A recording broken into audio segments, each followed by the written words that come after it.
Caashe Bulbul Axmed waa mid ka mid ah haweenka u shaqeeya dowladda hoose ee degmada Wajaale.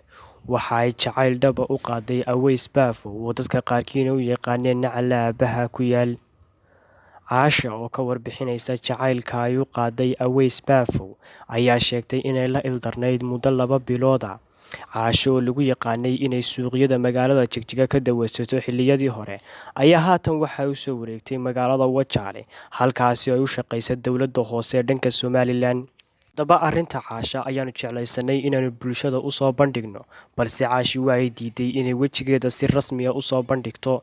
Isla markaana waxa ay sheegtay inay halkaasi ka dalbanayso, waxaana ay naga dalbatay inaanu cod kaliya ka duubno, balse waa ay noqon weyday. Waxaanu ka soo duubnay muuqaal walow ay xidhan tahay indho shareer, iyadoo arrimahaasi ka warbixinaysa iyo taariikhdeeda jacaylkeedana fariimo u diraysa ayaa waxa ay tiri.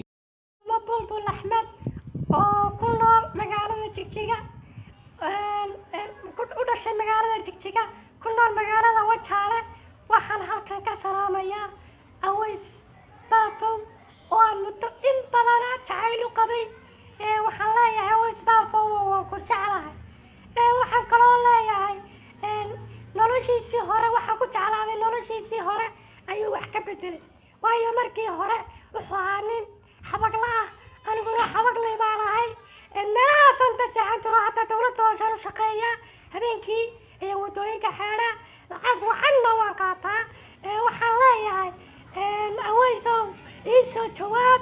waxaan kaloo iyaguna aad u salaamayaa Xasan Toob iyo Bahda Durdur Media oo ninkaan jeclahay soo saaray qofna ka dhigay. anigana waxaan rajeynayaa inay soo saaraan, waliba jacaylkayga ay geeyaan. aad baan ku jeclahay Aweys Bafo. kolay dadku waxay isweydiinayaan baaldigan maxay ku qabataa. baaldigan waan ku shaqaystaa, habeenkii baan bariga horena waan ku dawarsan jiray, haddana waan ku shaqeeyaa, ciidan habeenka ku guraa. waxaan leeyahay Aweysow, Aweys Bafo adaguna Durdur Media inooga soo shaqee, anna waa inoo soo dawarayaa.